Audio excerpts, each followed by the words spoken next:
Hey everyone, thanks again for tuning into Sin's Workshop. Hope you're having a wonderful day. So, today we're going to be talking about My Dearest Darkest by Kayla Cottingham. This is her debut novel, but it's not her debut into writing. She has written for other numerous publications. And I do think her experience shows overall with this story. However, let me just begin by saying I did like this book. I really did. I did enjoy it. However, it does have a bit of a rocky, start. And the reason being is Finch is one of our central characters, right? She is, you can clearly tell she's been homeschooled for her pretty much majority of her life, quite sheltered. You definitely see the exchange between her and her parents. They do shelter her, they do coddle her. I guess in a way they kind of spoil her, but it looks like they have restricted her access to a social life, pretty much. Now, I work with, or I did when I was at the movie theater. Some of my employees were homeschooled students, and they didn't strike me as socially awkward as Finch is in this novel. And I was homeschooled myself as well for not that long, probably just half a school year while we were in the middle of moving from place to place. But one of the things that really struck me is I found it to verge on unbelievable. I didn't really believe Finch as a character. I understood what the author's intent was. I understood what she was going for, as far as trying to create this kind of naive, sheltered girl. But her,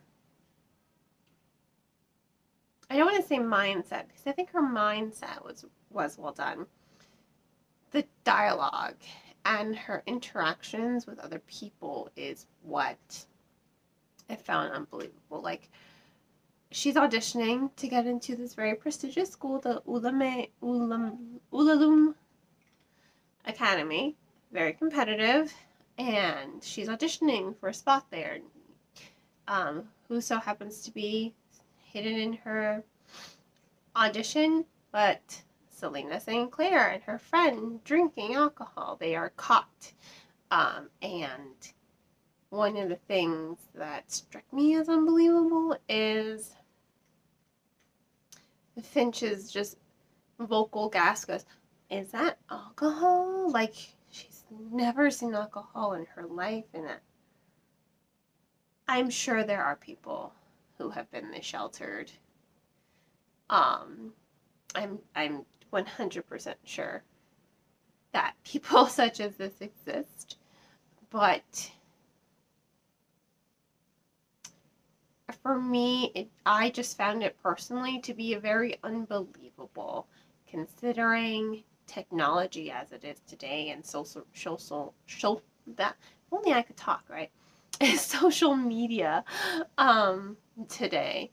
I think it's just gone so far that curious minds are gonna find a way to expose themselves even a little bit to the things that their parents may consider taboo.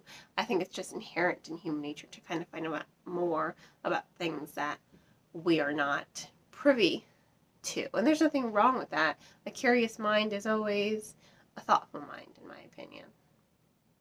But it just struck me as a really, really bumpy start to her characterization. Now, Selena St. Clair, I definitely understand her characterization. She's a bisexual girl who was outed by the girl she was seeing against, it wasn't her choice. She wasn't ready to come out as bi.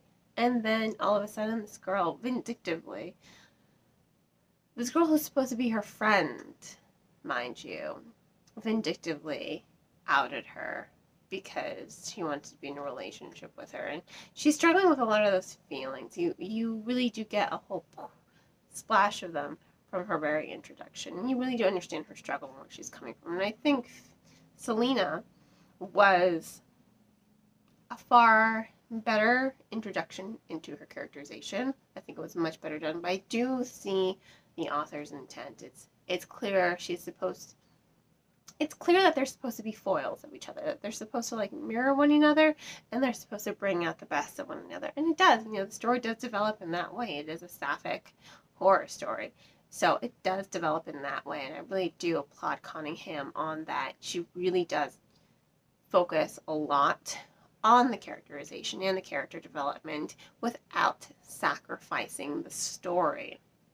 Because at its core, the story, while it is a young adult horror, the core of the story is about young girls finding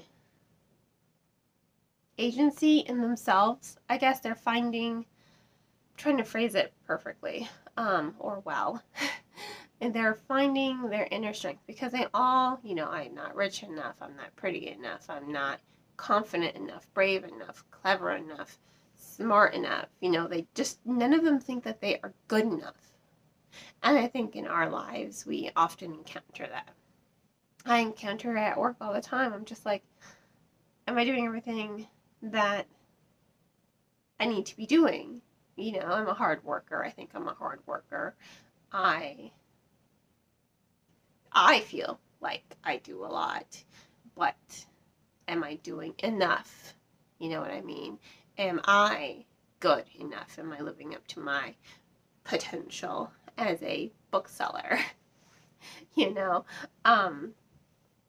I think I also, kind of take Kate, bring that home with me.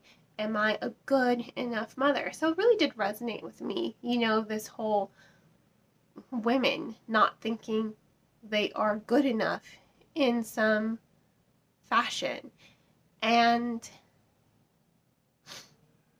that's what I liked about it, that they do discover, yeah, they are smart enough, they are clever enough, they don't have to be as good as that person.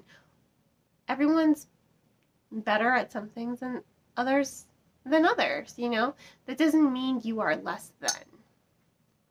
And I think that that's a really important message in this story.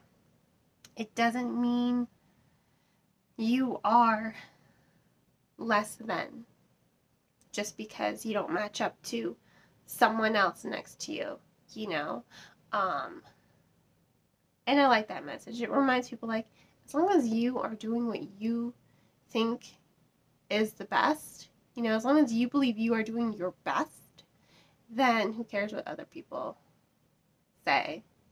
I'm sure there are things I could do better. But I think, in the eyes of other, I think I work like 200%, honestly.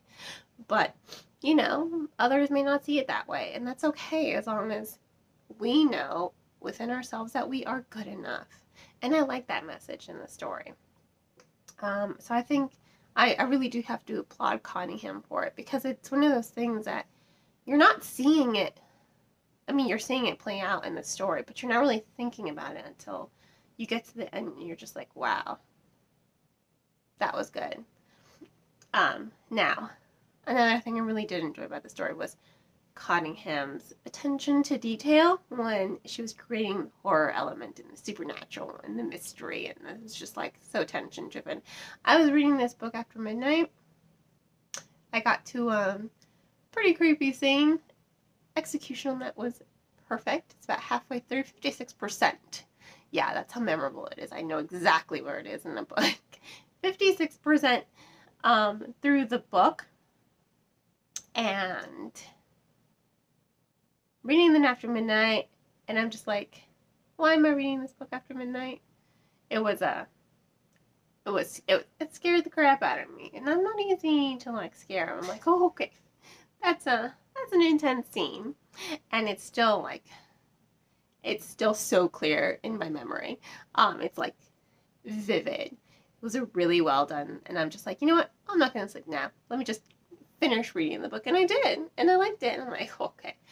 it went into the direction I thought it was going to go in, but it wasn't 100% predictable. There were things that did catch me off guard, and that's what I liked about it. I like a story that catches me off guard, and I like the unity of the girls, and I like the abandonment of a toxic relationship and recognizing what a toxic relationship or toxic friendship is. I liked it. I enjoyed it. I thought it was really well done.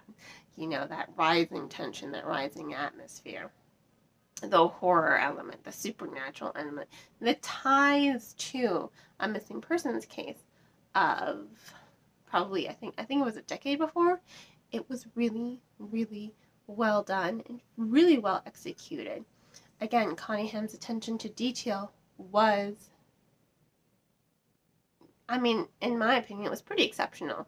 Yes, the story itself had a bit of a rocky start for me personally. I was just not able to suspend my, disbelief for her naivete, I guess. I'm like, I just couldn't believe someone could be that naive. And I'm sure, there are people that naive in life. I just haven't encountered them in a while. Or maybe I'm just so jaded that I just don't. But I thought it was well done. I thought it was really well executed, because the character development, the way the characters do interact with one another, the way they do pass off their fears and insecurities to one another. Finch's coming out story, because this is also her coming out story. Again, her parents kept her really isolated, it seems, and when she's coming to terms with her sexuality, she's very confused, but I like the unity she has with her friends, and I like that whole found family aspect to the story. So I really do think it is a good LGBTQ story. I do think it is a good sapphic romance. I think it is well done and well developed. And again, her attention to detail is pretty spot on. I have to applaud it. So, I will give Kayla Cottingham's My Dearest Darkest. Sometimes I get confused, My Dearest Darkest or Darkest Dearest. I do have to give it 4 out of 5 stars. Again, that rocky beginning with Finch's characterization is really the only thing that's holding me back from giving it a 5. But that may not bother as many of you as it did bother me. I think many of you will probably be okay with it. I just couldn't find Finch believable to begin with. I'm sorry. But again, her development is really well done, and her characterization after that point is really well done. I felt like the author was just kind of like stepping into the story and just like, okay, this is what I want to do. And there's a little unease, not unsurety. That's not even a word, is it? She's unsure. I feel like the author is unsure of how she wants to start Finch as a character, because she is supposed to be one of our central characters, and I think it does reflect in that kind of bumpy characterization. But again, that's just me. I don't think it'll bother half as many of you as it bothered me. But yeah, 4 out of 5 stars. Really great atmosphere, good horror elements, good supernatural, good character development, character dynamics are really well done, and it does have a really good message of encouraging people to believe you are good enough. You may not be good enough for everyone. You don't have to be. You just have to be good enough for you. And I like that message. So yeah, 4 out of 5 stars. If you're going to purchase the book, please remember to purchase from your local bookseller or online book retailer. I just ask that you purchase not from Amazon. There are a ton of other resources. Barnes & Noble, Books A Million, bookshop.org, Book Depository, Better World Books, IndieBound. There's a whole lot out there that also support independently owned bookstores versus Amazon. And on that note, I hope you will continue to support me here by liking this video, subscribing, and sharing with all your book-loving friends. Hope you have a great rest of your day, and as always, happy reading.